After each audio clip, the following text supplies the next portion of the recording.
Hi friends, welcome back to our channel. பொதுவாகவே கஷ்டங்கள் இல்லாத மனிதர்கள் இல்லைன்னே சொல்லலாம். எல்லாருக்கும் ஏதாவது ஒரு வகையில் கஷ்டங்கள் வந்து கொண்டு தான் இருக்கும். சிலருக்கு இந்த கஷ்டங்களே வாழ்க்கையாக இருக்கும். எந்த சூழ்நிலையும் எப்போவுமே கஷ்டங்கள் இருந்து கொண்டே இருக்கும்.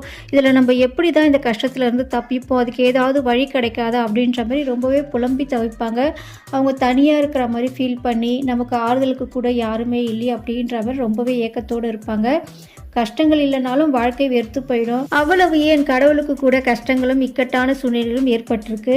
துன்பத்திற்கு பிறகு வரக்கூடிய இன்பத்தை தான் நம்மளாலே முழுமையாக உணர முடியும். தொடர்ந்து இன்பமாகவே இருந்தால் அந்த இன்பத்தை கூட நம்மளால் அந்த அளவுக்கு உணர முடியாது. ஆனால் சில பேருக்கு வாழ்க்கையில் ரொம்பவே எப்பவுமே கஷ்டங்களே இருக்கும்போது அவங்க வாழ்க்கையை வெறுத்துடுறாங்க. இதுக்கு காரணம் அப்படின்னு பார்த்திங்கன்னா அவங்களுடைய தரித்திரமும் கர்ம வினைகளும் தான் காரணமாக இருக்கும்.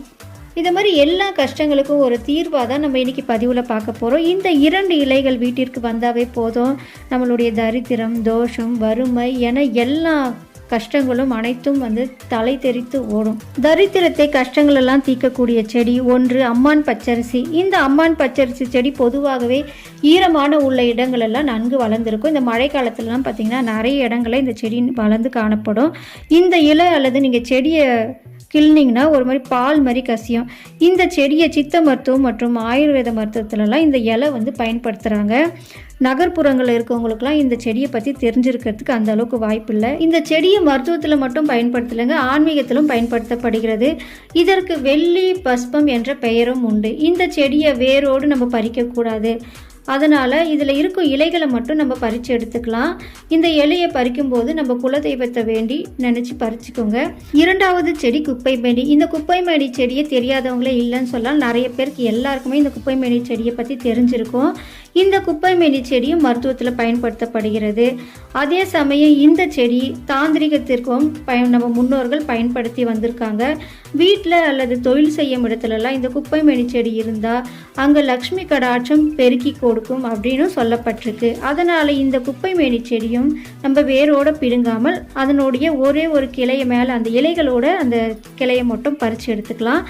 இப்போ நம்ம எடுத்து வச்சுள்ள அந்த 2 இலைகளையும் நல்லா தண்ணியில் அலசிடுங்க. அலசிட்டு வெள்ளிக்கிழமைகளில் இந்த 2 இலைகளின் செடிகளின் இலைகளுக்கும் முறையான வழிபாடு செய்யுங்க. செஞ்ச பிறகு ஒரு பவுலில் போட்டு நீங்கள் இருக்கக்கூடிய வீட்டில் ஒரு திறந்த வெளியில் வச்சுருங்க. இந்த மாதிரி வைக்கும்போது உங்கள் பிரச்சனைகள் தீரும்னு நம்பப்படுகின்றது.